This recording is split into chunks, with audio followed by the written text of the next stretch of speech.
Greetings, everyone, and welcome to First Thursdays. My name is Rahmat Sayifujo, and I'll be your First Thursdays host today. And thank you so much, everyone, for joining us on this episode of First Thursdays.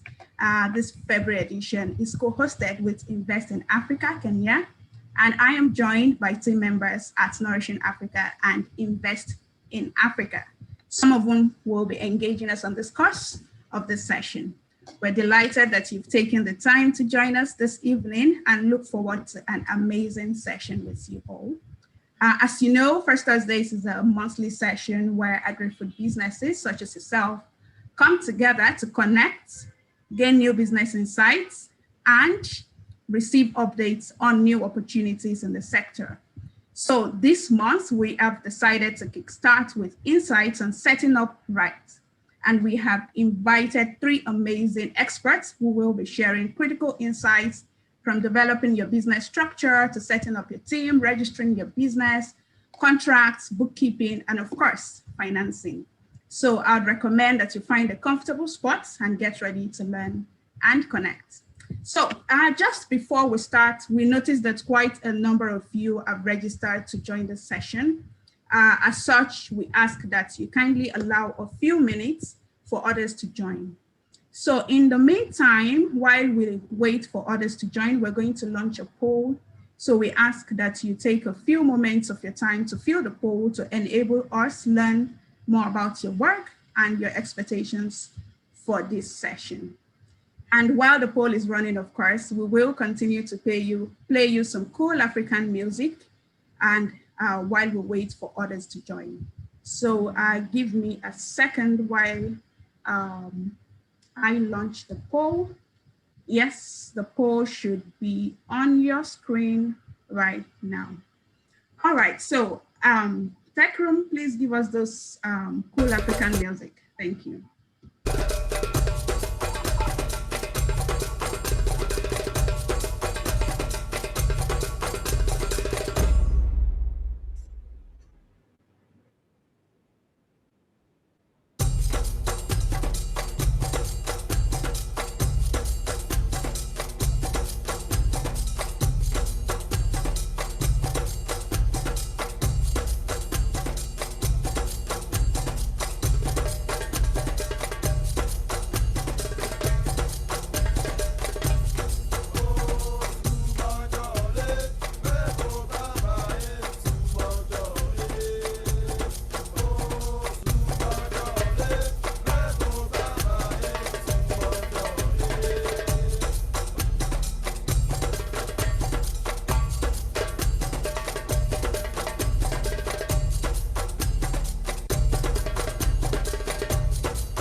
Thank you so much.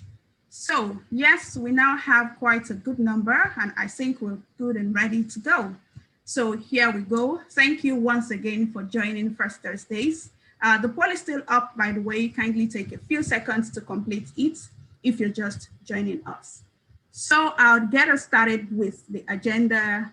We have introductions coming up first, where we are going to have participants introduce themselves in the chat. We introduce Nourishing Africa and Invest in Africa for those of you who might not know us. The poll is still ongoing. If you're just joining us, please answer the 5 questions on your screen at the moment. Then we'll move on to opportunities for you, where we'll be sharing critical opportunities in the landscape for agri-food businesses. Then we move on to the speaker insights, where we're going to have 3 fantastic and amazing experts share critical insights with us on the topic of the discussion today. And next steps in closing will follow after that, where we're going to have a brief networking session to get to meet participants one-on-one. All right. Yes, so I'll move on to some housekeeping next. So just, to keep everything in order, we ask that you keep your audio on mute at all times. Use the Q&A box appearing on your screen to send your questions directly to the speakers. Use the expression buttons. You can raise your hand if you want to call for attention. You can also use the chat button to engage Nourishing Africa team members and other participants on the call today. And of course, Nourishing Africa team members will be available to provide links and guidance to you in the chat box. The next slide, please. All right, so we are in the introduction arena. I have introduced myself previously. My name is Rahmat Infujo. I am the First Thursdays host. I mentioned earlier that I am joined by team members from the Nourishing Africa team and Invest in Africa, and you'll get to engage in the due course of this session. But for our participants, please type out your name, the name of your business, about your business, and your country of operation in the chat box. Let us get to know you. And please feel free to engage within the chat and talk about your businesses as the session progresses. So I am going to give an overview about Nourishing Africa now and invite Lucy from Invest in Africa to give an overview about the organization as well. So Lucy, get prepared while I quickly take an overview about Nourishing Africa. All right, so here we go. Nourishing Africa is a membership and digital platform that is focused on agriculture and food entrepreneurs across Africa, from farm to fork, and our aim is to help these agri-food entrepreneurs to scale their businesses. So how do we help them to scale their businesses? Our members would be able to testify as to how it works, but we do that in 3 critical ways. One is through our membership portal, another is through our knowledge and capacity building efforts, and lastly, through our support programs. So through our membership portal, we have built a thriving community of agri-food entrepreneurs who can, on the portal, be able to connect directly to each other, gain access to exclusive membership benefits, including funding, data, learning resources, events, technology, and other things that they require to scale their businesses. Through our knowledge and capacity building efforts, we facilitate strategic offline and virtual convenings across various areas and expertise, where we engage our members and help them to build capacities for themselves and for their team members. An example of which is this First Thursdays event that we hold monthly. As regarding our support programs, we partner with various development organizations and institutions to implement support programs for agri-food SMEs, one of which we have launched recently called the Entrepreneur Support Program for Nigeria. We will get to discuss a bit more about those as we move on along the course of this session. So that's in a nutshell about Nourishing Africa, and I'm sure you'll get to learn more about us as we move on. So I'll call on Lucy. Lucy, are you there? So tell us more about Invest in Africa, who we've partnered with on this session. Lucy, are you there? Yes, I'm right here. Just awesome. Be sharing in a minute. Okay. So my name is Lucy from Invest in Africa, Kenya. leading the access to finance pillar. And just to talk about who we are as Invest in Africa. This is leading Pan-African investment and trade catalyst, coordinating efforts to enhance skills, finance, and markets across sectors to achieve impact and sustainability through the job creation. And of course, we do have a mission, which is to enable trade between the SMEs and the larger corporates by enhancing our skills, improving access to markets, as well as finance. And we are supported by a vision, which is to support African SMEs to win at least 1 billion worth of contracts and create 100,000 jobs, and that will be by 2027. And just to speak about the markets, our market where we are currently trading, we are available in, I don't know whether we are able to view my screen from your end, but we shall proceed. You can update me from your end. Okay, thank you. Yes, we do have footprints here in Kenya, in Ghana, in Senegal, Guinea, Zambia, Mauritania. And of course, because the business is still expanding from 2017, we expect to grow in to have our presence in Mozambique, in Gambia, as well as in Uganda. And therefore, as much as we do work across sectors, in Kenya, we do have our sectors of focus, that being food and agriculture, infrastructure, women and youth, and that's just to be gender specific, and of course, supporting several SDGs. We do have several SDGs focused, as we can all see. And of course, as an organization, we have to be supported by core values, that guide both internal conduct as well as the relationship with our stakeholders. And just to mention some of our partners that we are working with, as we can see, we do have several partners that we have been able to establish, especially for the Kenyan market. I didn't tap maybe much into the Pan-African cover, but these are some of the partners that we are working with. And when I say that we do support entrepreneurs, of course, we are guided by our 3 core pillars.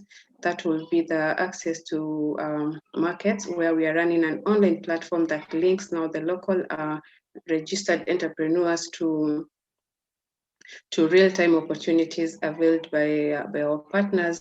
We do have the access to skills, whereby we are running. I'm sorry, Lucy, I don't know if you can hear me. So our participants are unable to see your screen properly. If you can maximize the screen, awesome. All right, let's go ahead. Yes, then we do have the second pillar, which would be access to finance, where we do run several programs of skills development to enhance entrepreneurs' competitiveness by addressing critical gaps in standards, capacity and quality. And lastly, we do have the access to finance pillar, which actually forms the discussion for the day. And we do support entrepreneurs gain access to affordable finance and investor readiness with our financial partners. We'll be talking more over how we run about this, maybe in the upcoming conversation. And just to summarize the social impact so far, in terms of access to market, we've been able to create 82,300 jobs that have been created within our network of entrepreneurs. So far, we do have over 4,700 suppliers that are registered on our network.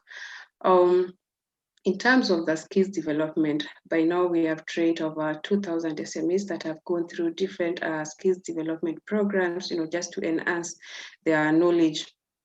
And in terms of access to finance, so far we've already unlocked worth of contracts that we've been able to facilitate. And so as the conversation keeps on flowing, we should be maybe touching a bit of our works, and then for anybody maybe in the room would want to be part of the 4,700 entrepreneurs that are already, or maybe that we are already supporting through creating more market skills in the finance. We should be able to have a conversation later at the end of the session. And so I'll hand this over back to Nourish Africa for the rest of the programming. That's all from the Invest in Africa introduction. Thank you. Thank you so much, Lucy. And for those who are curious, you can check out Invest in Africa on their website, investinafrica.com. I hope I got that correctly, Lucy. So up next, we will be sharing some critical opportunities in the landscape for agri-food businesses.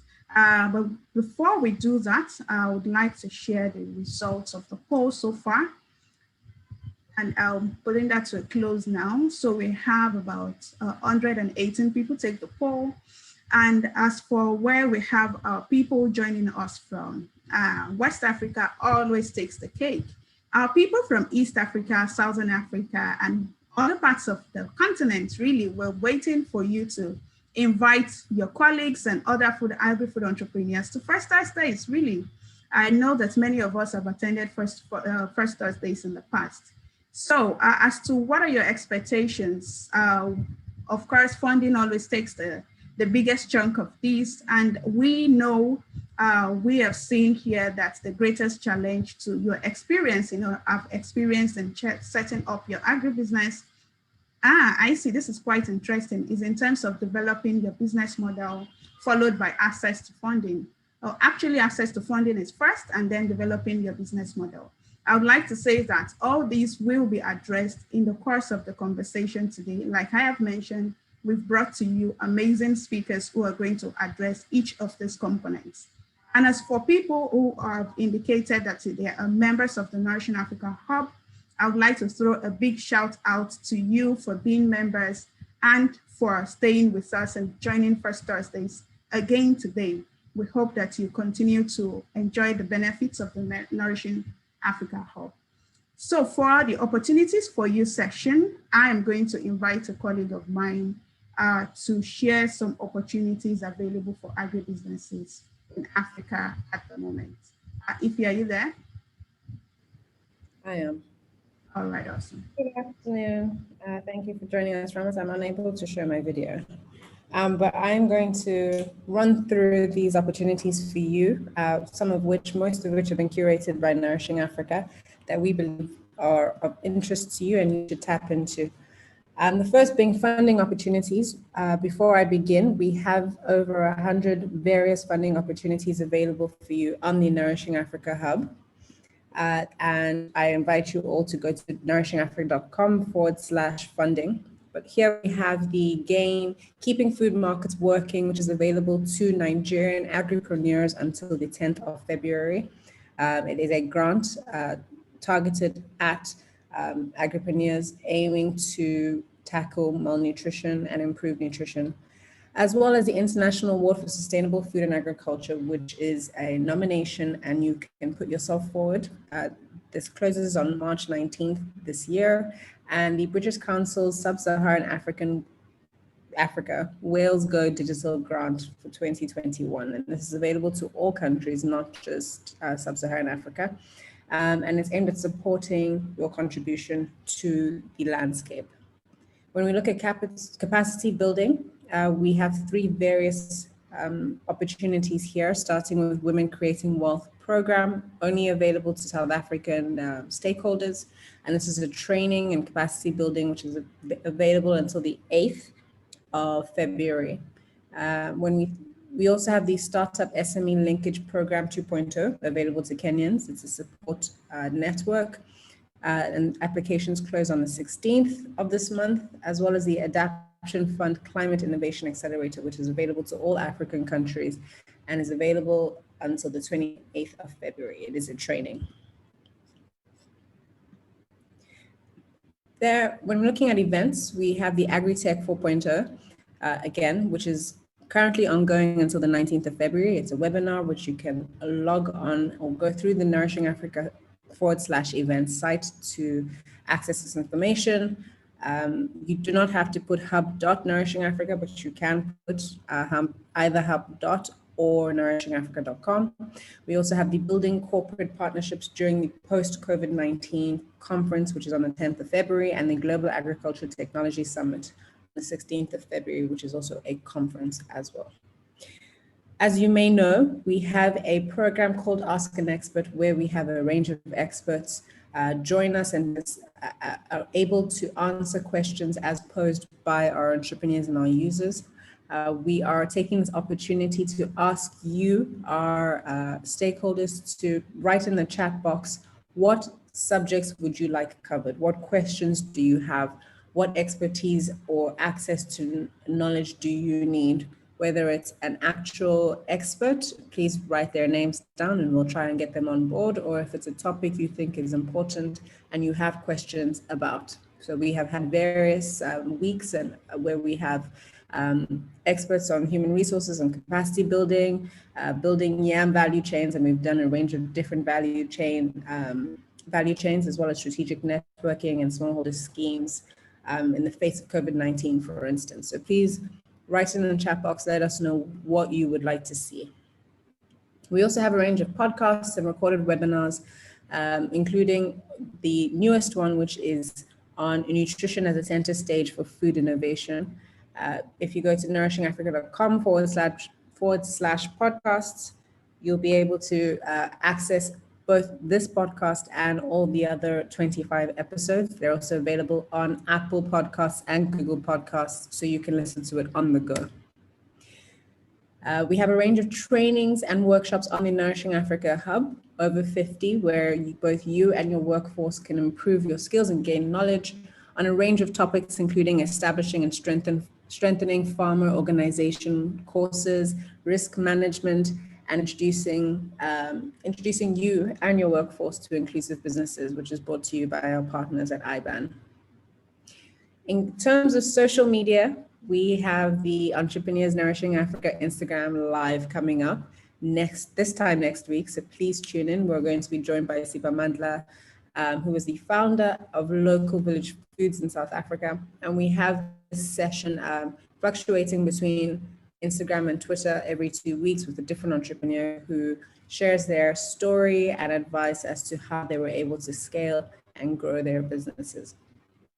As you may know, we have launched the Nourishing Africa Entrepreneur Support Program, and we selected 2,000 successful applicants, and we'll kickstart the program soon, where we'll be able to re-equip them with the tools and information and resources needed to scale their businesses and recover from the COVID-19 pandemics and the outcomes of those.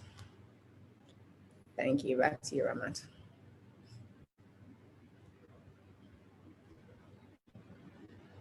Thank you so much, Ify.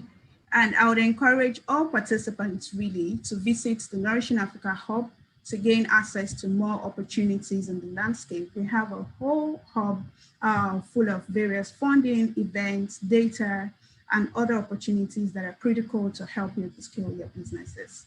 So we are going to go to the speaker insights now, where we have our amazing speakers waiting to share critical insights on the topic of today, that is setting up your agribusiness the right way. I'll briefly introduce our speakers before we go right into the discussion. And now, in case you have other people who would like to join this session on social media, so you can tell them that we will be going live on Facebook and on YouTube with this particular session, or in case you have any technical difficulty, connecting on Zoom. So I would introduce our speakers in a bit. I would start with Letego. Letego founded Bokamoso Foods to catalyze social impact through the power of industry. And Bokamoso Foods is located in South Africa. By pairing innovative business practices with a passion for empowering communities, Letego envisions a self-sustaining rural South Africa. Subsequent to a degree at the London School of Economics, Letego came back to South Africa to found Bokamoso. And at Bokamoso Foods, Letego understands production quality, the back office processes, the formulation of various foods and beverage products. She's also the co-founder and chairwoman of Raise the Children International, a registered non-for-profit company in South Africa, which identifies self-motivated orphans from impoverished and rural communities and mobilizes resources for these children to gain access to higher education and civil employment. And thank you, Letsego, for joining us today. Please confirm that you can speak and you can hear me. Thanks very much. All right, awesome. So I'll move on to introduce the Dolapo.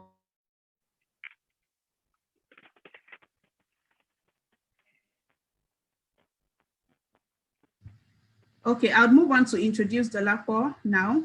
Dolapo is the account and admin manager at Sahel Consulting. He has served in various roles, including a senior audit, tax compliance consultant, and an accountant. He's a professional member of the Institute of Chartered Accountants of Nigeria, ICANN, the Chartered Institute of Taxation, Nigeria, and holds an ACCA diploma in international financial reporting. Dolapo's core areas of specialization include taxation, audit, financial reporting, financial planning, and business valuation. So you can see that Dolapo is well equipped to tell us about all the processes and procedures involved in setting up your businesses. Dolapo, are you there? And can you confirm that you can speak and you can hear me? Thank you, Ramon. I can hear you. Very nice to be here. Right, awesome. I would need you to share your video when it comes to your bits, but for now we're fine. So I'll introduce Lucy, who has introduced Invest in Africa a while ago. Lucy leads the SME financing program at Invest in Africa. She is the Access to Finance Manager. She has a well-rounded knowledge on corporate, commercial, transactional, and SME banking and finance over the past 5 years. She's been instrumental in delivering financing deals, both in the private and public sector, specifically targeting SMEs across Kenya. Over the last 3 years, she has designed and implemented investment readiness programs and business advisory support to over 3,000 entrepreneurs across sectors. Through her current position at Invest in Africa, Lucy has led and facilitated the development of strategic plans to SMEs and has facilitated over 5.4 million USD worth of projects. She's passionate about women in business, financial inclusion, and disruptive technologies for inclusion in Africa. So there you go. You have our speakers who are here to share their critical insights on the topic of today. So we will hear first from Letsego, who over the first 15 minutes will be addressing us on setting up the perfect business structure and team for your agribusiness. Over to you, Letsego. Thanks very much. I will start off by sharing my screen.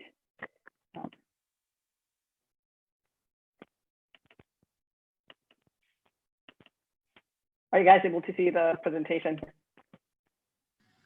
Yes, we can. Okay. So I'll start sharing a little bit about Bogamusa Foods. So I'm the founder of Bogamusa Foods, which is one of the pioneering food processing and beverage packaging services in South Africa. Our factory is based in a rural area. We were based in Gauteng around a year ago. So when COVID hit, we just decided, core to our values, we wanted to move our production facility closer to the people. So our factory, we just built a brand new factory in a village called Daung.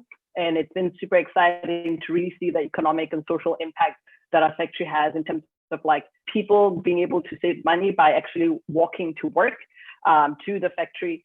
We've hired a lot of women that are involved in packaging, and we run different shifts. So that's a little bit about my story. And also the reason why I started Bogamusa Foods was because, I've always been passionate about, the agri sector.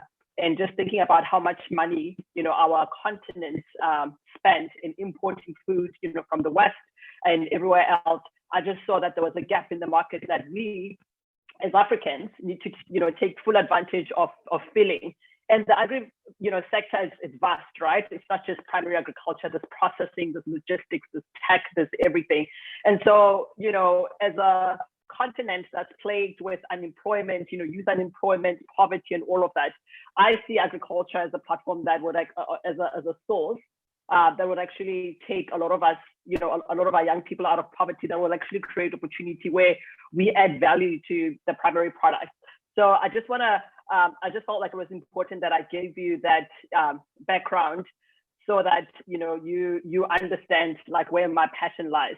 So obviously, like starting a business is not always easy. Like when I started, I did have that passion, but I didn't know how to start, where to go. And so it's for this reason that it's important that you ensure that you set up a solid business structure. And as business people, we endure so much stress, right? You have to pay people's salary at the end of the month. There's just so much on your shoulders. And I found that making sure, not rushing into your idea, but making sure that you have proper strategy, you've done proper research, it will actually enable you to like thrive in your business. So very important. So I mentioned idea. So the first step is to think about an idea, doing groundwork, right? What are you trying to solve? And I'm sure a lot of us have, burning desire or burning issue inside of us that we're trying to solve, whether it's in transportation. Maybe you're frustrated by the fact that you can't get your produce to a market as soon as you would like it to be. So I think it's very important that you identify the problem that you're trying to solve, and then also understanding your customer needs. Like, what do your customers need right now, right? So even as the world evolves, there's just so much going on, but it's very important that you focus on that. The second thing is also commitment to your idea, right? So now that you have this grand idea that you're passionate about, right, you need to stay committed because not everyone will get excited like you are excited. People will look down. So it's very important that even when people don't believe in your idea, you stay committed to your idea. And also tied to that, you also need conviction, in your own belief. So if you believe in this idea, even if it takes you 10 years, which is like the average of a lot of startups before they really take off, right? You need to, you need to have your own, believe in your own conviction and stay focused. So now that you have, your idea, you need to start thinking about drafting together a business plan and, detailed outline of what you plan to achieve, right? Because that, I don't know about you guys, but I know that I'm running this agribusiness because I want to make money. Like, I've started this food business because I saw the gap in the food packaging industry, and I want a piece of that money. So you need to think about what are your goals for the company, right? You also need to think about, I guess, impact. Like in my case, I wanted to actually create a company that would actually also provide, employment to young people in South Africa. Second biggest thing also is, research the market, and it's very, very important because there are so many things out there, right? You have a lot of competition. Even your idea, right? There's someone else who's doing it. So if you're selling cabbage, for example, you need to find, that unique thing in your business plan that makes you stand out, what makes you different, right? So in my case, with packaging, we realized that there were not as many packaging companies, especially located like in Gauteng. There were quite a few companies out there, but you need to find a specific spot that will act as your competitive advantage and take advantage of it. The other point is, building credibility for your business idea and understanding your product and your service. If you want your idea to be bankable, assuming that you don't have money to fund your idea, you need to do so much research that when you take this idea to the bank or the other financiers, they need to actually have confidence in you that you understand the very thing that you want to build. So don't skip that process. It's very, very important. So next to it, it's, the next step is, gaining economies of scale, so you need to take time to develop, your market entry strategy and data analysis. So now that you've developed this idea, how are you going to get information about the market and how are you going to analyze data, things like that. And you also have to find a small market in which you can get monopoly, and scale quickly. And it's linked to the previous point, around finding that niche market that differentiates you. If you're making a smoothie, what makes it so different about your smoothie that customers will then start flooding to you, right? So you need to look at the entire agri value chain and see where there isn't much competition or where there isn't much players. So you need to be very strategic, like we were, with Bokamos of Foods in the packaging industry. And you also need to think about market growth and how your business might evolve. Like we've seen with COVID, some businesses did not even survive, and we're continuing to see a lot of that as well. So think about your business like long term, like 10 years from now. Will your business be relevant? Will your business be there, right? So even as things change, even as the market evolves, think about if your business will be there. And then your customers are always looking for solutions. Remember that. So you need to be on top of things. You need to remain relevant. So we're gonna move to building your product. So one thing that I've experienced, in my business, and I've learned the hard way as well, is instead of starting with 1 million products, right? Instead of launching so many products, you need to focus on one thing that you do and make sure that you do it really, really well, because your customers will always remember you for that, right? But for example, if you're starting with a smoothie, right? Make sure that you perfect your recipes. Make sure that the packaging as well is done well, so that when you launch, you've gained confidence, from customers and the likes, and it's easier for you to add on other products instead of starting with like 10 different products at a go. The most important stuff is execution, right? So it's so important that you engage your customers, because you don't have a business, right, if you don't have customers. So understand your customers and find out what they need. I'm telling you, like, never underestimate the power of customer engagement, because your customers will be loyal. Even when the economy is not doing well, they'll always remember you. So think about that. And once you've thought about your idea, think about who's going to be your supplier, who's supplying you, right? Suppliers of your raw materials and equipment. So if you're buying consumables, I think it's better to stick to local suppliers to build up goodwill.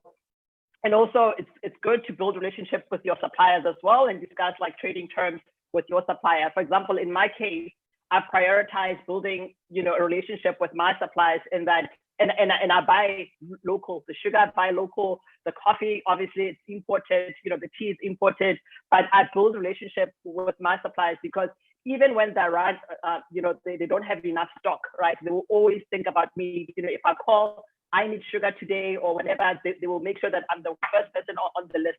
So never underestimate the importance of that. Machinery, our factory operates, we use machinery for almost everything, right? So you need to check out, output levels of machinery to make sure that it meets your production needs. And also machinery is very expensive, right? So if you're buying machinery from South Africa or elsewhere, you want to make sure that you've done your homework, right? And you need to make sure that that machine can actually do what your business needs to do. And also, if you're running a restaurant, for example, it takes time to get the right spot, for your location. Like you need like a busy place, you need a place that's accessible. So make sure that you take time as well to engage with real estate agents, that will help you find a suitable location for your business. And familiarize yourself with industry compliance, because if you're in the food business or agriculture, you need to know what certificates you will need, right? Like in my case, I need like food safety certificate. You need, if you're planting vegetables or whatever, you need HACCP certificate, especially if you are looking to supply retailers, right? They will look at your business, they will look at your tomatoes, and they will say, we need you to be compliant and we need you to submit all these certificates.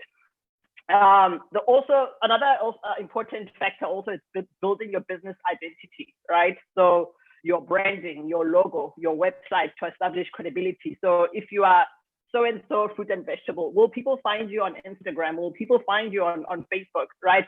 And you as an entrepreneur, you're also a brand. So think about how you carry yourself, think about how you engage your customers, because that actually speaks volumes. In this journey, you cannot do it alone. Like I'm telling you, I started the business in 2017, and I've learned a lot. I've grown a lot from people that have been in the industry way before me, right? Because there's a lot beyond just your idea that you need to keep in mind. So it's important that you establish a board of advisors and mentors, to help you along the way, gain legal and financial advice, right, on how to start a business, right? And the critical part is building the team, right? People that will take you there. So as you can see here, I'm telling you, without these people, I I call them family. My business wouldn't be where it is today. You can see some of our machinery like at the back, and my team is diverse. We have people from Ghana, South Africans, young people. It's a mix. So I value these teams so much because this is the team that makes this dream come true.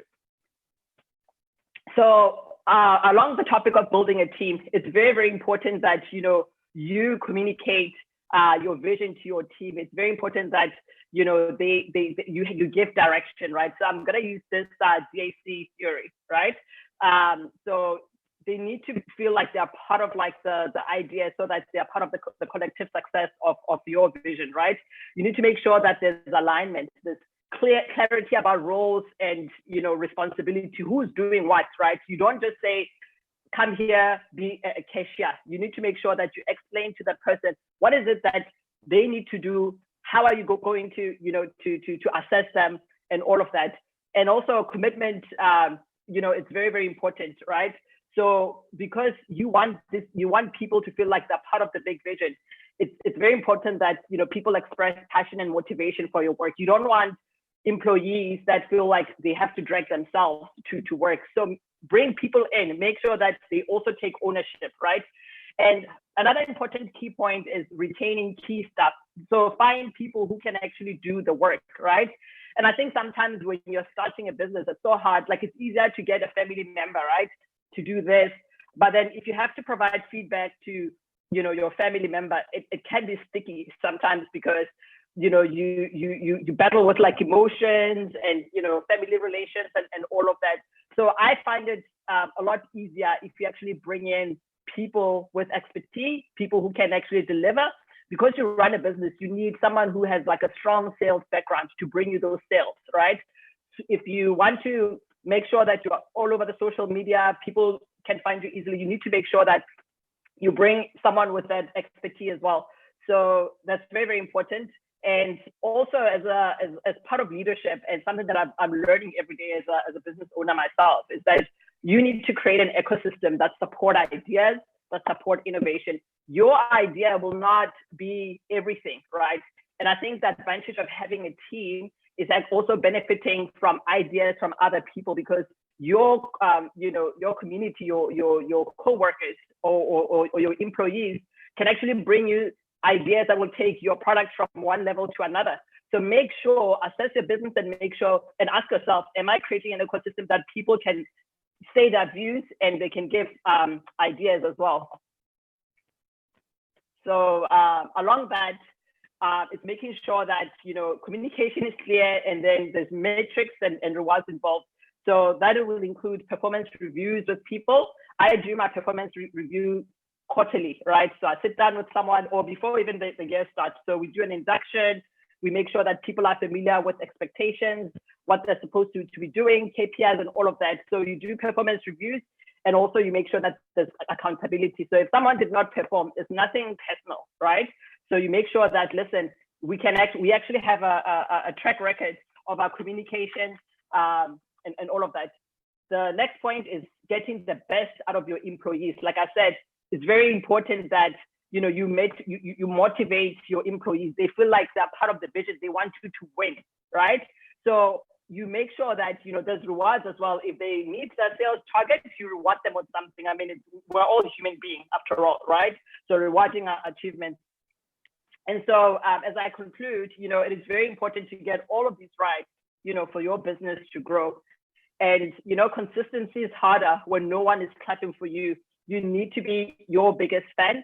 And one of our goals is to actually scale our factories in rural areas across South Africa. And I'm so grateful because because of the team and the motivation, we've been able to supply airlines like SAA. We've been able to supply prisons in the country. We've been able to supply mining houses. And the customers always come back because they remember you for your service. They remember you for your consistency. So it's very, very important because it's part of your brand as a small business in the agri sector. So thank you very much. Thank you so much, Lexego. And I'll use the word of one of our participants in the chat. Fantastic presentation. Everything you said, from engaging the team, building the structure, and even your end words actually just resonated profoundly.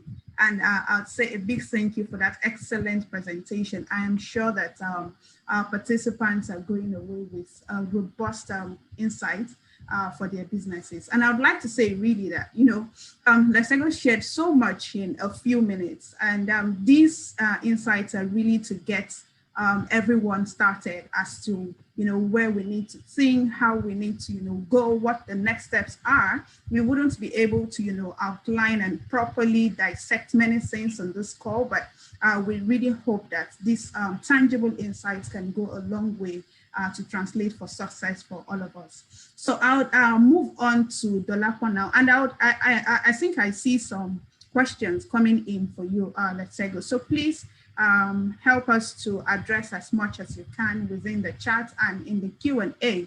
And I would encourage participants, please use the Q&A specifically for questions, because within the chat we have people introducing each other and connecting with each other. So just type your questions in the Q&A such that the panelists can see them directly and are able to address those accordingly. So we will move on to Dolapo now, who in the next 15 minutes as well will be addressing us on sorting through business registration, regulations and compliance, contracts, and bookkeeping. So over to you, Dolapo. Thank you so much, Ramat. I appreciate being here. So I'll be speaking on business registration, regulation and compliance, contracts and bookkeeping as it relates to SMEs, especially in the agricultural sector. When we talk about small firms in agribusinesses, what comes to one's mind is a company that is in the informal sector, because that's the perspective.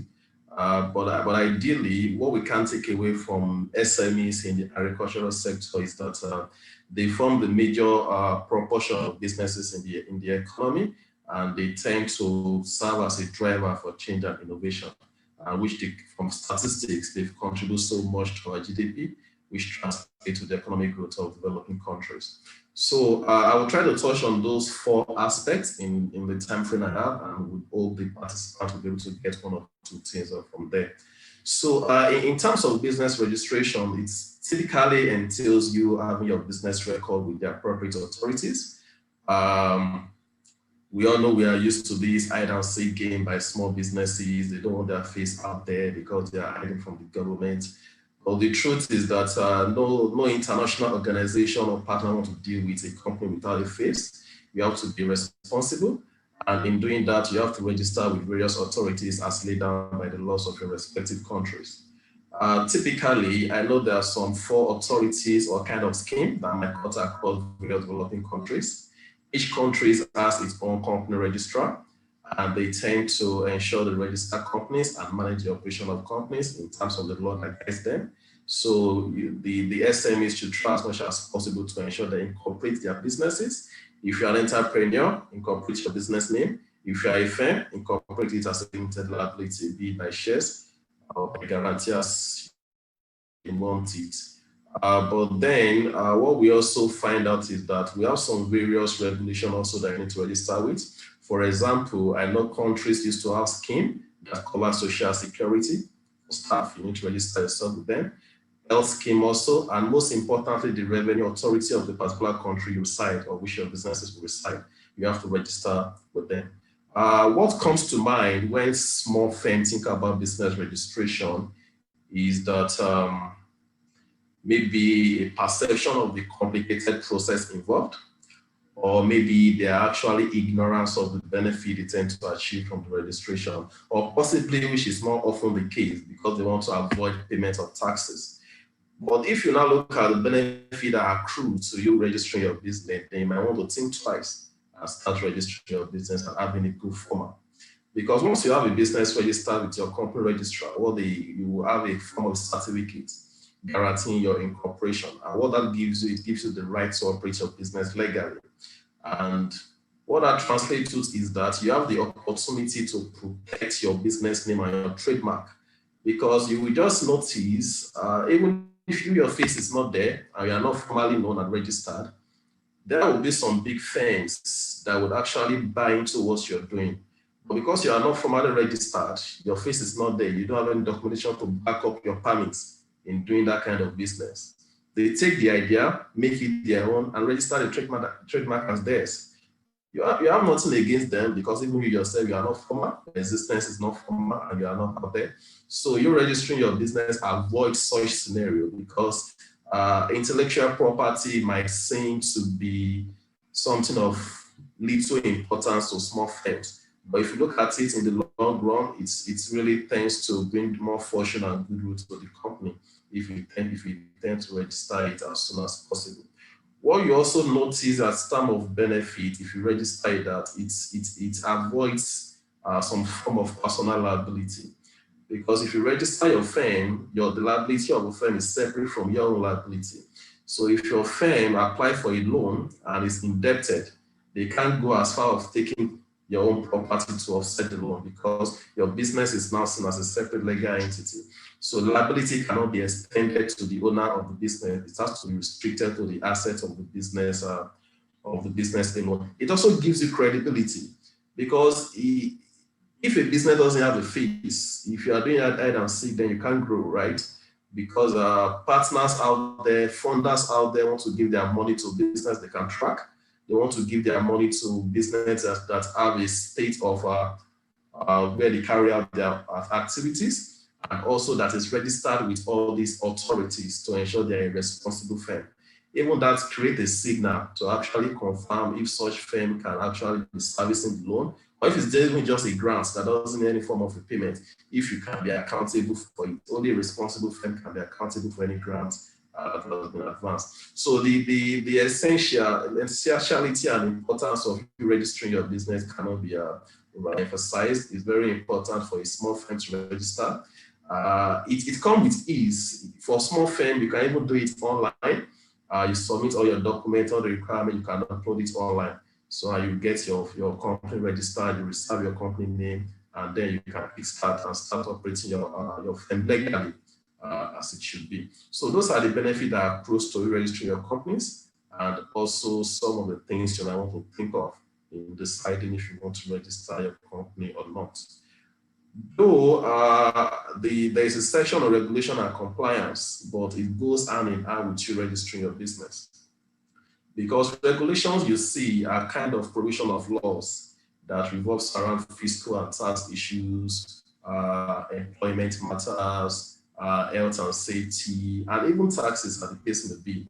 And when you talk about compliance, it's how you conform with these rules and you conform with this provision of laws. So a regulation could be around employment, where a country have provision as to how you hire and fire employees. A company also might have provision as to how you bring in expatriates into the country. In terms of health and safety standards, you also talk about the pension and social security of employees. So you have to be familiar with all these regulations that affect your staff, because once you are registered, that means you're already in the database of those particular fund entities that actually manage those provisions. You don't want them coming for you if you are not actually doing things as prescribed by the law. We also have regulation that pertains to environment, where you talk about hazardous materials control, you talk about pollution control, environmental impact assessment, which actually apply to agricultural entities, since we are dealing with land issues that we plant on our land. We have to make sure our land is cultivatable and it's not adding to the pollution in the area. Then finally, we also have regulation around taxes. Firms are peculiar to paying corporate income tax. And if you are registered as a business name, then you know you have an obligation to pay tax on behalf of your employees or as provided by the laws of your respective countries. So we also have various indirect taxes that you need to comply with. I know the excessiveness of the regulation is often what people want to shy away from. That's why they want to tend to avoid being registered. Because at least if they are not registered or if their face is not there, they are doing hide and seek, the authority won't get to know them and they won't then come to meet them to actually perform their responsibilities. The government knows this. And like I said, SMEs are really important for the growth of any economy. So government also have tried as much as possible to create various reforms. they've tried to revisit various laws to ensure it is not that harsh on small companies as it is on large companies, because there are some costs that comes with compliance. And once the cost is a little bit excessive for small companies, then it doesn't ensure their growth, neither does it ensure their survival. So what governments are trying to do is to ensure that they limit this rigidity in terms of regulations and make sure that at least in some sort it is quite elevated for small and medium-term enterprises. So you need not have the fear of excessive regulations or need of compliance. It has been structured in such a way that is friendly to SMEs, and you can actually go about your business while complying with those provisions of laws. So if you are registered as a company, if you are compliant to the provisions of the government, then in carrying out your day-to-day activities, you have to ensure that you try to manage the risk of they call it operational risk, right? Because definitely it is not what you expect that will happen in most cases. There will be some level of deviations, and that is where contracting now comes in. Contract is always a delicate process because it is a document that legally binds you and is enforceable by law. So in as much as it is complicated in terms of you have to be careful when entering into contracts, it can also be of tremendous benefit if you look at it both ways. I'll take it first from the perspective of you maybe trying to enter into a contract with a, let's say, a customer, or maybe in terms of public procurement. If those first two subjects we talked on, which is company registration or regulation and compliance, are not in place, then you know you can't get such a recognition and you can't go into such contracts because you will automatically be disqualified. In fact, there are some prerequisite documents that you need to tender before you are qualified for such a contracting process. And that is like your certificate of incorporation, your compliance document, like social security trust form, pension compliance, and the likes. That's the part of you trying to get like contracts to sustain your operation of a business. But even you as an entity, you have some internal contractual process, because ideally you have staff, we have employment contracts, and you also have vendors that carry out one or two things on your behalf. You also have to have contract that binds them. Because what you will notice is that if you don't have employment contracts, then you have not minimized your risk, and your exposure to cost in terms of litigation will be very high if the risk is high. So considering the various categories of staff that you have, be it casual, be it full-time, be it part-time, you should have various templates of contracts that actually speaks to the category of staff you are dealing with. You have to be careful when drafting contracts, and that's why you need someone that is an expert in contract formation and a legal individual to actually review your contract. It comes at very little cost, and you're not doing it as in consistently.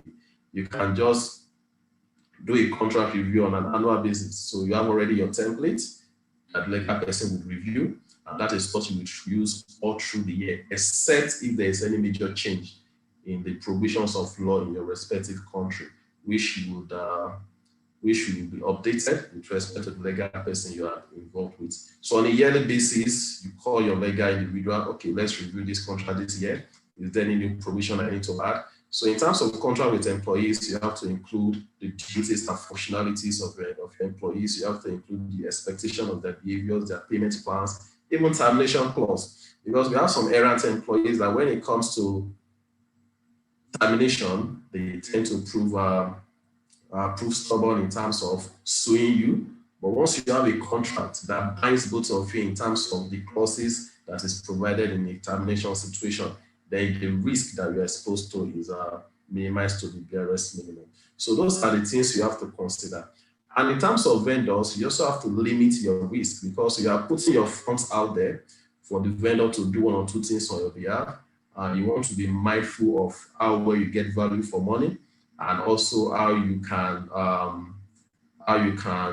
get them to be responsive for any damage that is done, or or if you are not getting value for your money. So you have to ensure you have a vendor registration process whereby you ensure you know the face and confirm the existence of the vendor you are dealing with.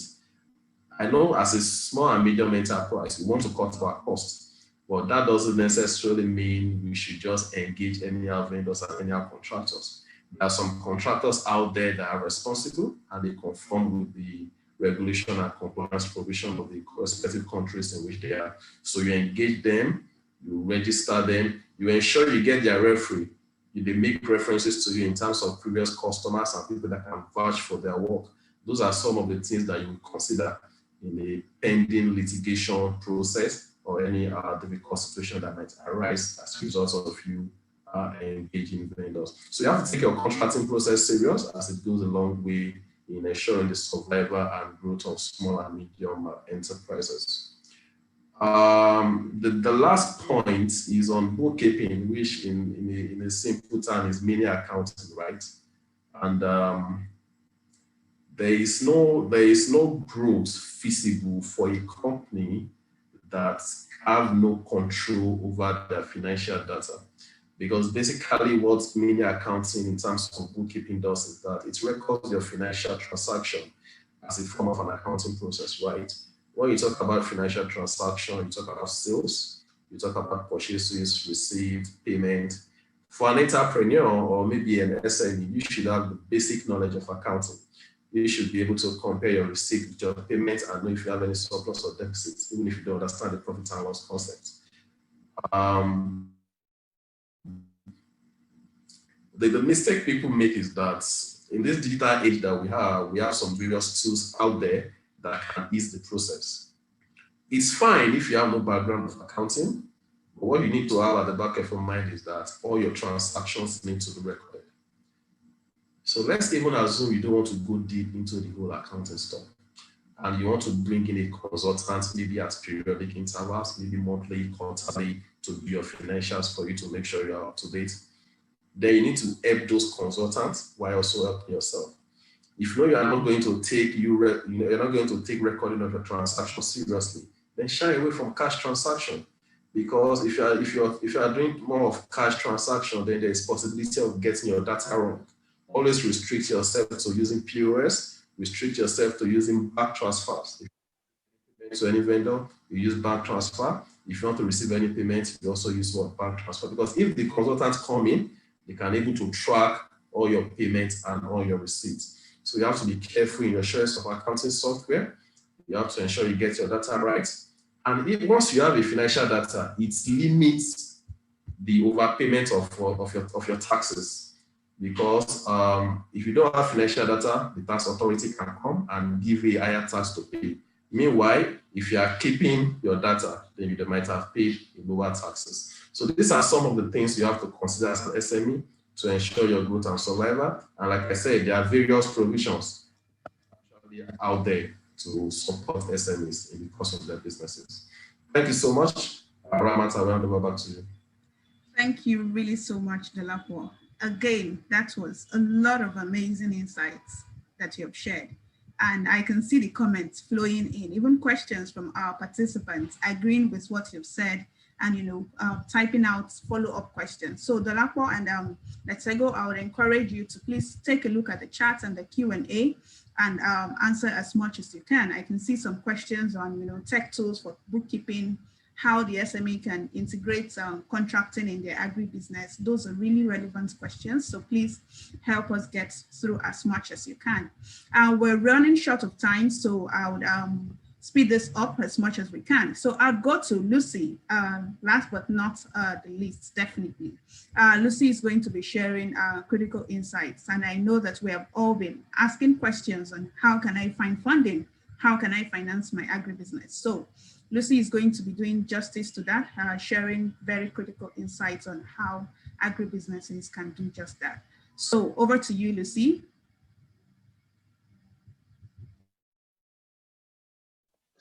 Thank you so much, Ramat. And so far the conversation is really going on so well.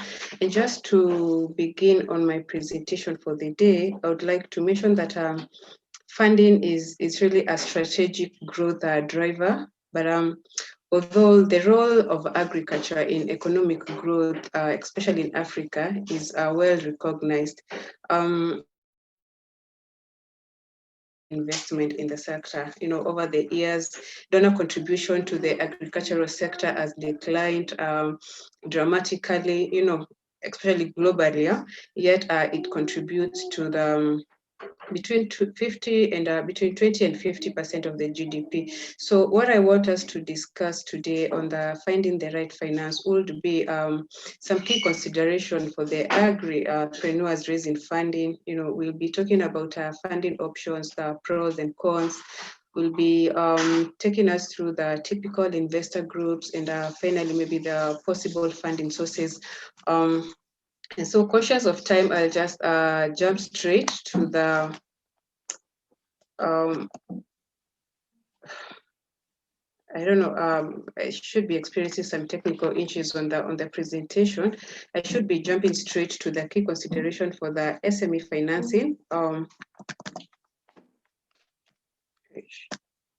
Yes, the key consideration for SME financing, and I'll start with one, the track record.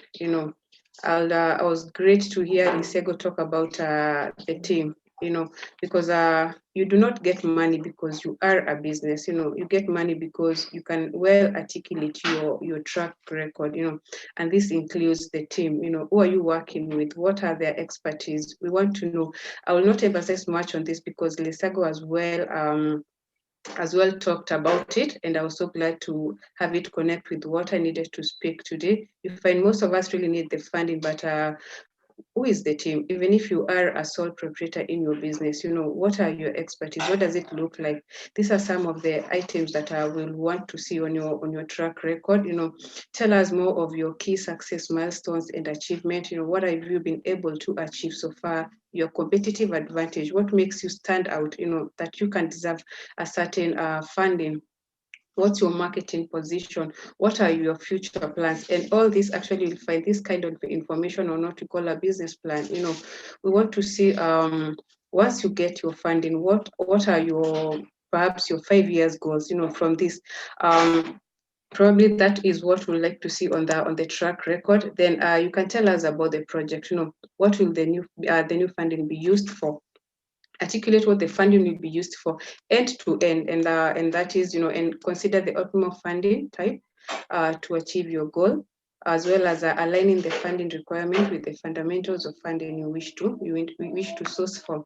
For example, purchasing a new equipment is investing in a long-term asset. So be clear on what you want, because we've seen lots of entrepreneurs, especially the agripreneurs, not so specific on the kind of funding they want, and especially when it comes to the project, you're not so certain whether is it equity, is it debt finance that you want. We'll be talking more about what equity and debt finance will look like in this case. So be specific on what do you really need the funds for? And once you're able to do that, we'll be able to come up with some cash flows, that our borrowers need to forensically interrogate their historical business trends, and illustrate how factors like seasonality impact timing of inflows and outflows. And this is a greater challenge, especially when it comes to the agripreneurs, operating cash flows, not profitability or asset levels. This will dictate the ability for a business to service a debt. So we want to know, once you are able to get this funding, on the cash flow, do you need a grace period? Are you able is your business able to repay it in a monthly basis, a quarterly basis?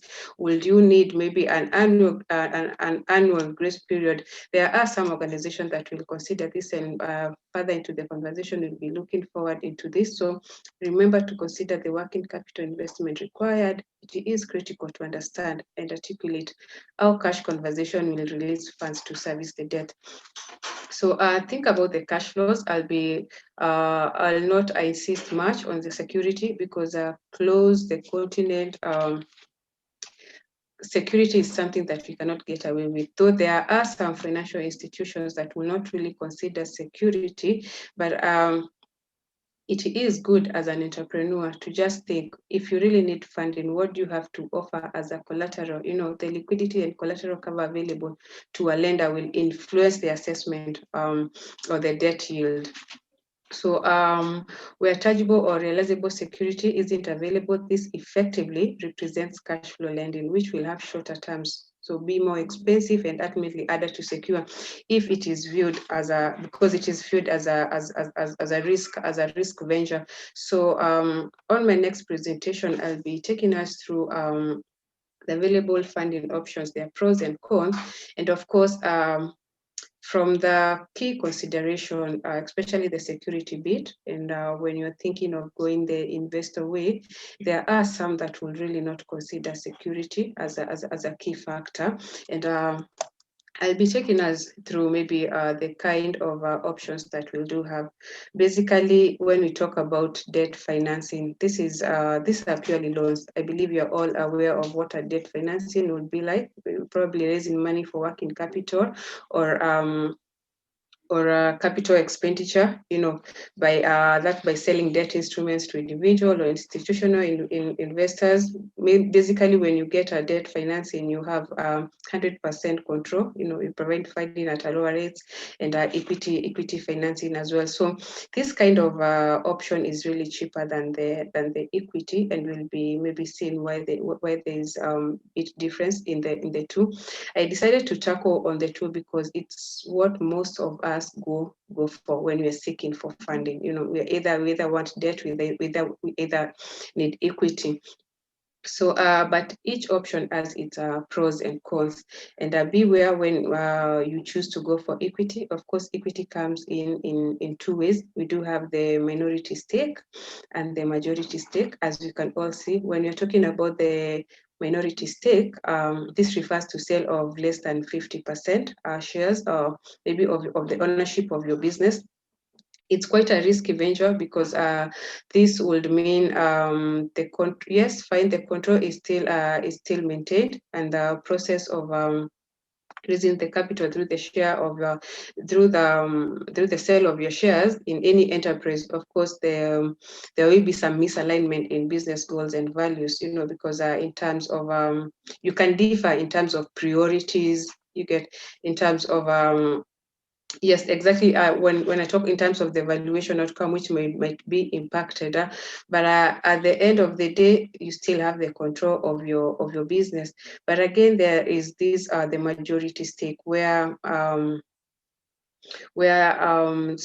there is you sell more than 50% of your business ownership. And of course, the good thing with this is that we all bring expertise into the business. We all bring different ideas. You know, they are all bringing capital into your business. But at the end of the day, you might lack to have the full control of your business. You know, there might be some misalignment when it comes to the profit sharing. So be keen when you're choosing either debt or equity, but I'll not advocate for any of the options based on where you are in your business.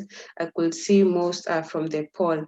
Most of us here are actually keen to just find different funding options. I'm not so certain maybe which funding option have you considered for so far, but most importantly is for you to just differentiate what would be the cons, what would be the pros. If I go for this, am I ready for the outcome?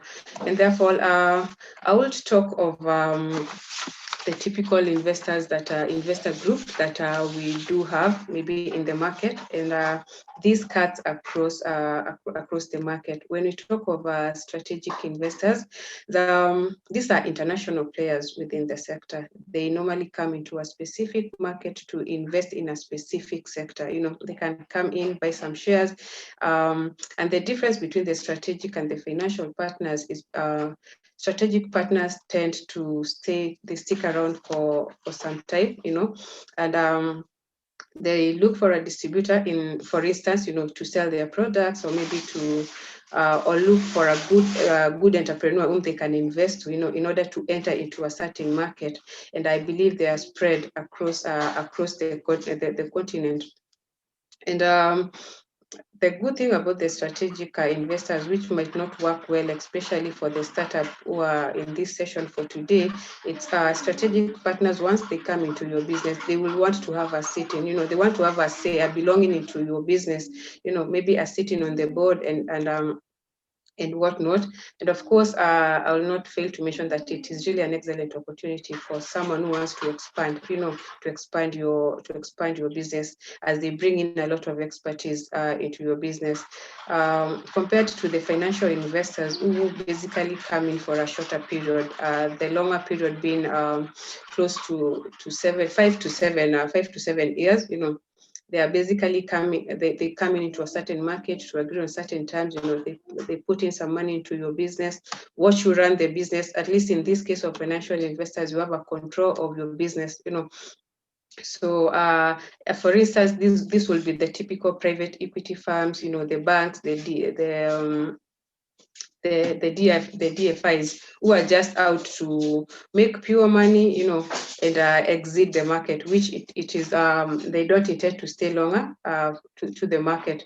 So they are really the two strategic investors. So for the entrepreneurs or the startups who are already into the room, and are looking maybe for such investors, be keen on the two, those that will really come into the market and stay for longer, invest into your business, as much as they'll want to have the majority stake, as per my previous presentation. They are really here to stay and to support your business for a longer term compared to the financial investors. And so, having said that, I want to really to emphasize at the end of the day, and referring to what Les Sego took us through, the issue most of the time you'll find that it is really not the funding. There is a lot of funding around, but the preparedness of the entrepreneurs, not knowing, probably not putting into the key considerations that are required for you to attract any funding. It's really actually what now makes it appear like it's really hard to get any funding.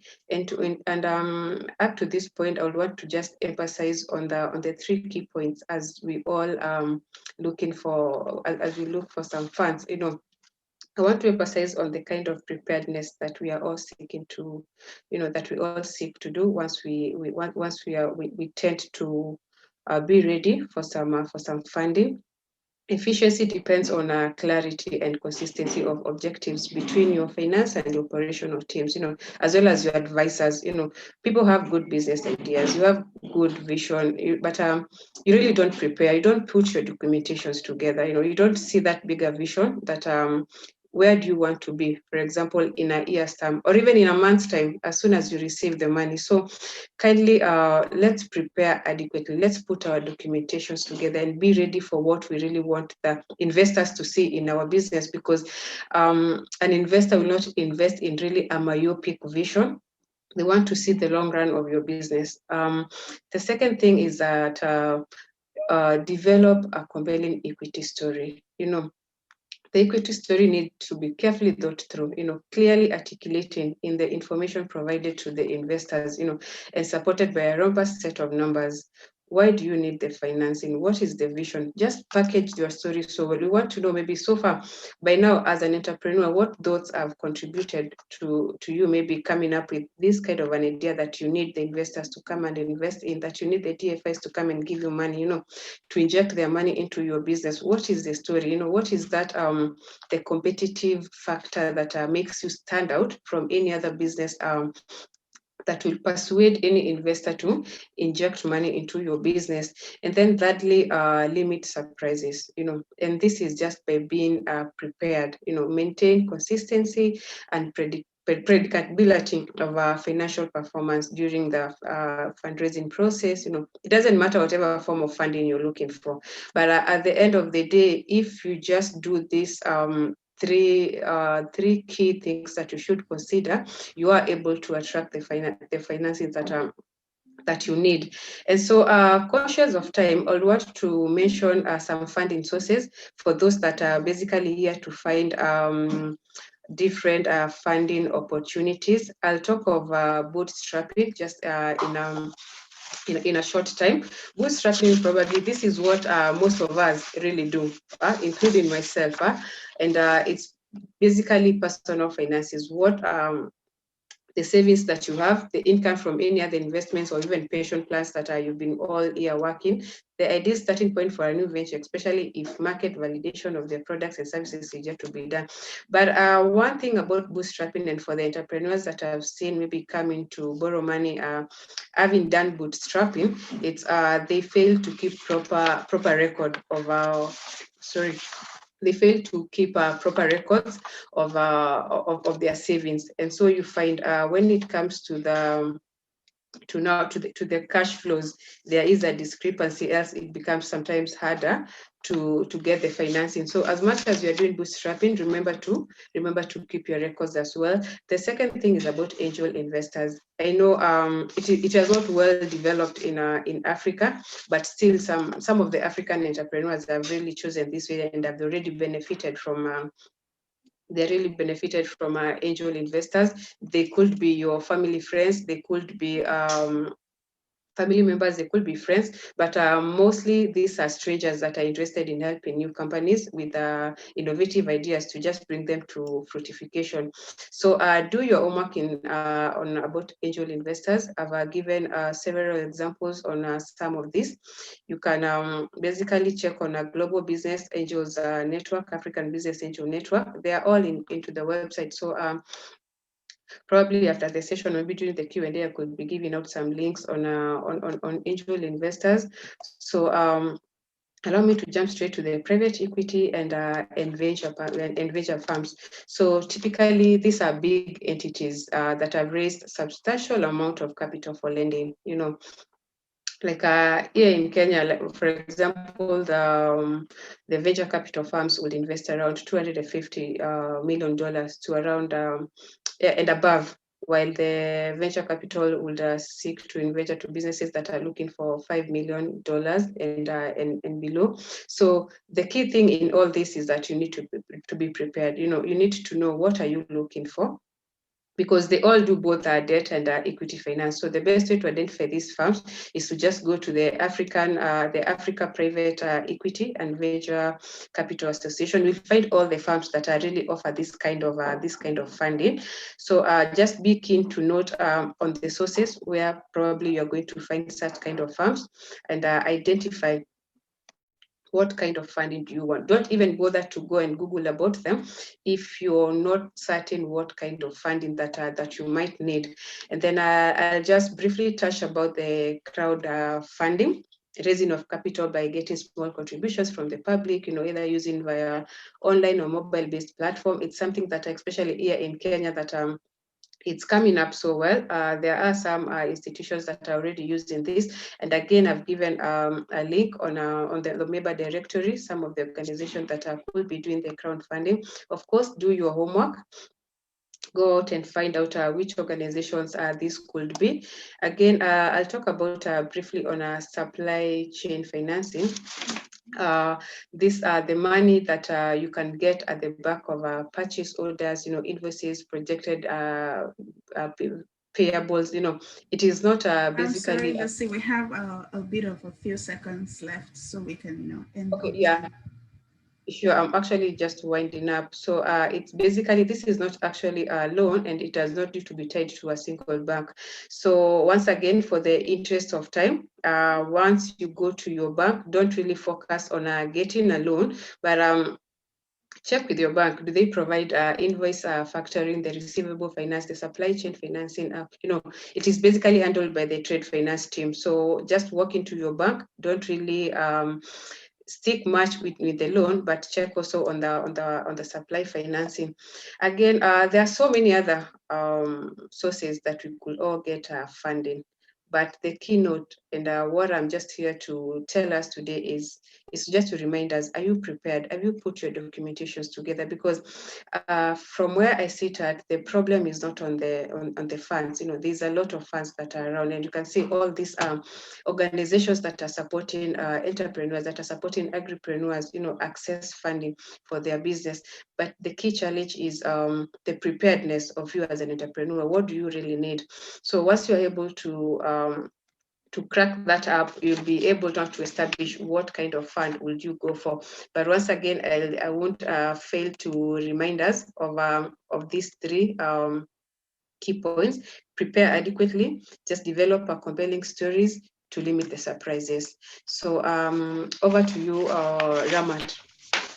Thank you so very much, Lucy. I mean, that was another awesome session, really. Our speakers actually came well prepared and packed for us.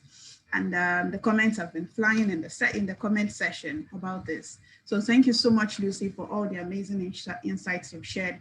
And I would say, please, those links you have where you have discussed various funding opportunities. So please share them within the chat for our participants to also, take advantage of these various opportunities. And I would like to say again that the Nourishing Africa Hub provides a centralized location where we try as much as possible to include the various funding options and opportunities in the landscape. So visit the Nourishing Africa Hub, www.nourishinafrica.com, and go to our funding page to see as much opportunities as possible. So I'd say here a very big thank you to all our three speakers, Lesego, Dolapo, Lucy. You've been amazing. I mean, you came packed with very, very relevant insights for everybody. And I'm sure that regardless of where our participants are, in Africa, West, East, South, North, they've been able to pick a lot of things from what you've said, shared with us today. So a big thank you. Please, I see some questions still within the Q&A and in the chat. Dolapo and Lesego, they've done a very fantastic job of answering many of them. So please try as much as possible to get to the remaining. And please feel free to stay on to the end of the session, which we are now driving close to. And I would like to say again for our participants that our First Thursdays is a monthly event. So the next first Thursday of next month, we're going to have another session focused on another topic. And so we use these sessions to have you come together to learn about new businesses, right? To connect with each other in the chat and, just to gain a sense of community as we're able to bring together where our digital world has allowed us to do so. So in terms of next steps, I'll quickly run through this. Next slide, please. So for those who have been asking how they can, become members of the Nourishing Africa Hub, you can do that in 5 easy steps. Go onto our platform, www.nourishinafrica.com, click on the Entrepreneur tab, click on Sign Up, complete the form. So the form helps you to provide information about your business that we have to verify before you become a member. So ensure you put the relevant information within the form, and we will verify your business in the next 24 to 48 hours. You have to be verified before you become a member. And we have lots of various exclusive membership benefits that you've seen on your screen. To receive updates from us, get regular updates on the next First Thursdays, the next events, the next programs, please follow us on social media and subscribe to our newsletter when you visit the hub. Next slide. And yes, we have a survey. I see that many of you have been filling the surveys. Thank you.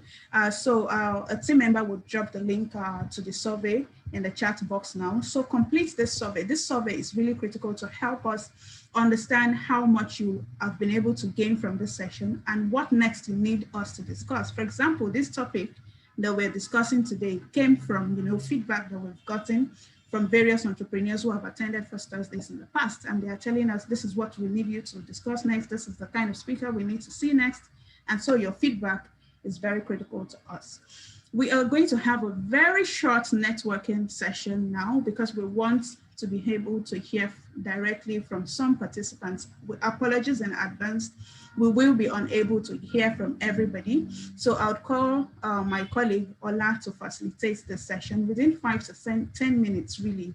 We want to hear from the participants. What are your key takeaways, and share some experiences and insights with us. Ola, are you there? Me? All right, can you share your video? Yes, turning it on now. Can you see me? All right, awesome. So I'll leave Ola to facilitate this session. All right.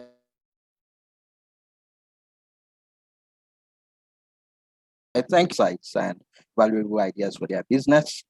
So in 2 or 3 sentences.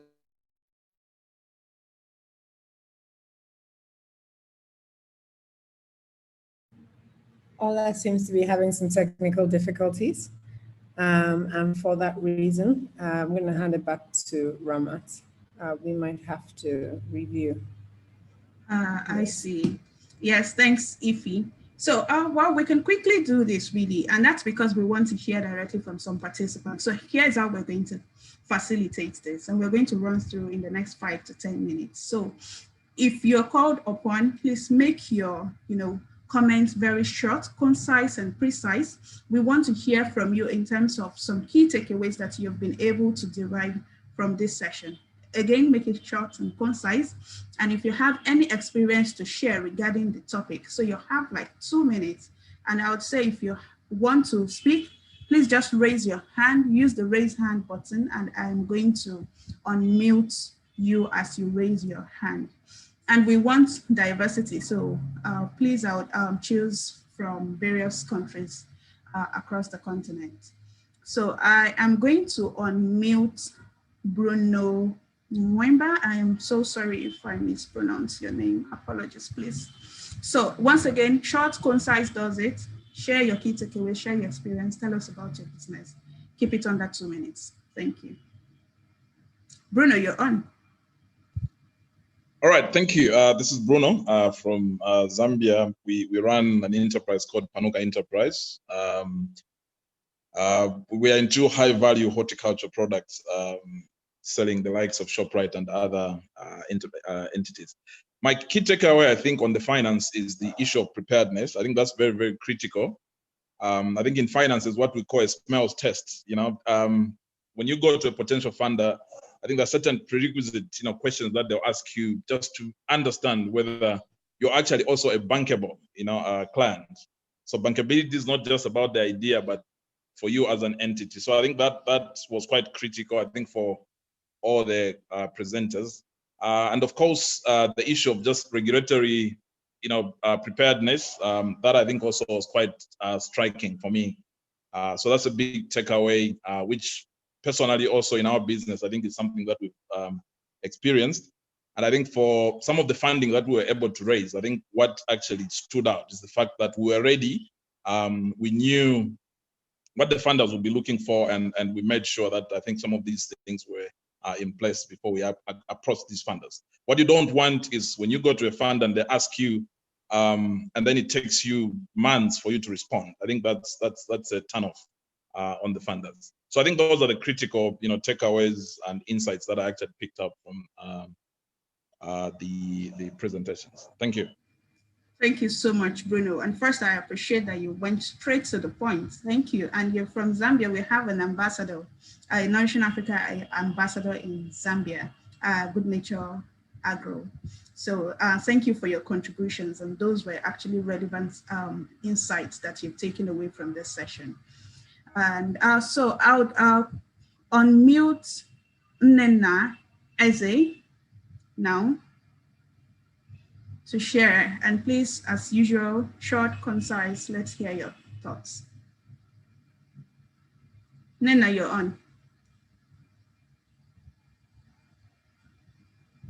Okay, if Nena is unavailable, I would have to move on to somebody else.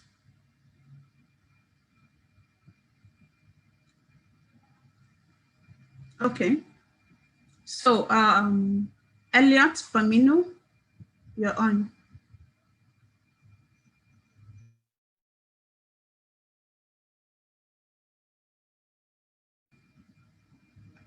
Elliot, can you hear? I think Elliot also might be having some difficulty. So I'm unmuting Angela.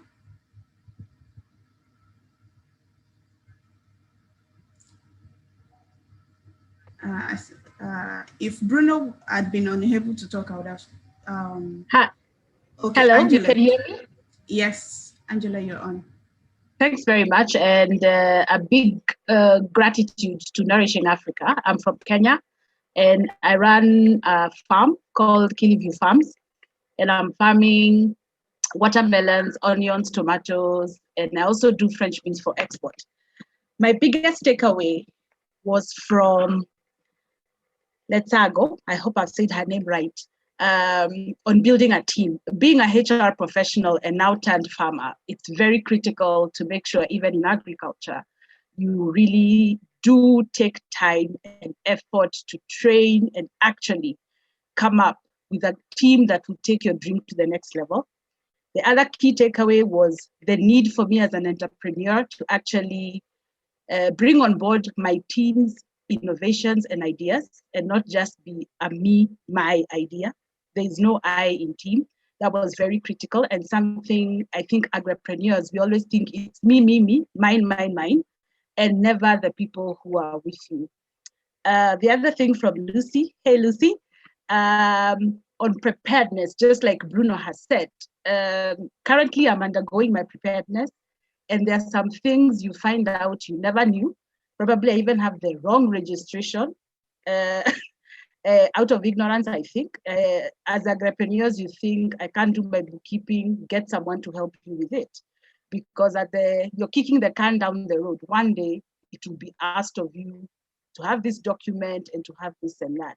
So it's like being in class. I think now I have like a degree in being prepared and running my agribusiness better in these harsh times. So I really appreciate Rahmat. Thank you so much, Angela. You were really following us from beginning to end, and I appreciate, participants and audiences like you. Thank you. Thank you. So lastly, we're going to call on, is Elliot still there? Otherwise, I would unmute Okeke Ifunanya. That would be our last for the day. Apologies again, we're pressed for time and we understand that our East African folks are already at night. I think it should be close to 8 p.m. for them. So Ifunanya.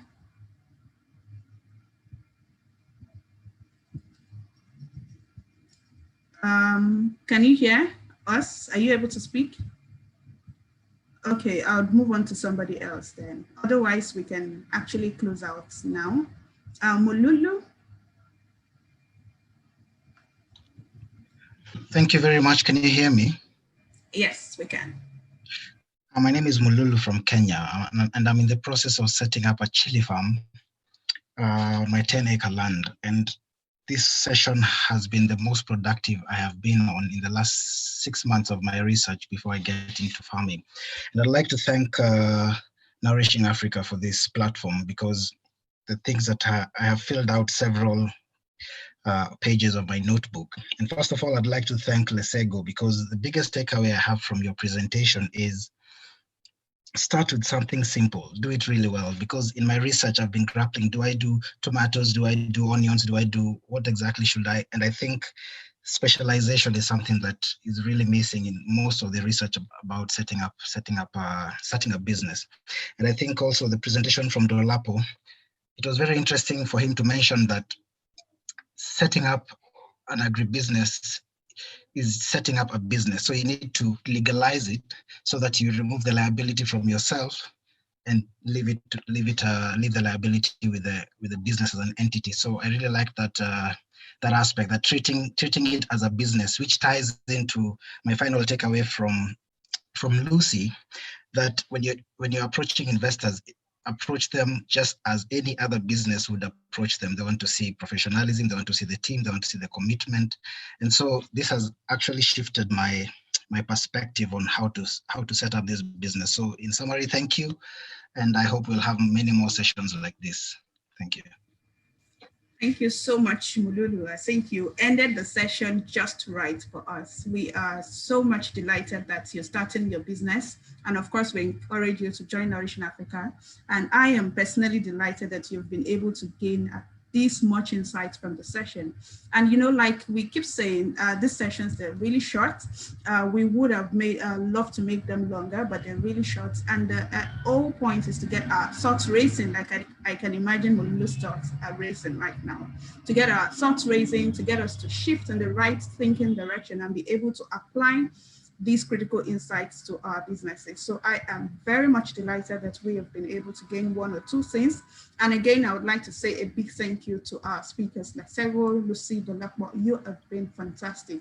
At this point, I would like to thank our participants as well. We couldn't have done this without you. Thank you for expressing interest in this session.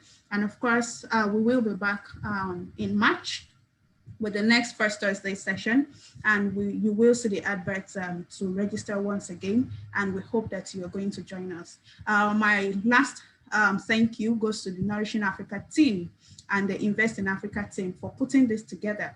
And it's been, you know, a fantastic time putting this together, engaging the speakers, engaging the, you know, the participants as well. So thank you, Ify, to Lucy and your team, to Ola, to Jane, to everybody on the Nourishing Africa team. It's really awesome to be able to create this impact in the landscape. So at this point, I would like to say bye-bye to everyone. It's been a pleasure having you on this call. And please fill out the survey so we know your next big interest that we can bring onto the First Thursday session. Bye-bye from me.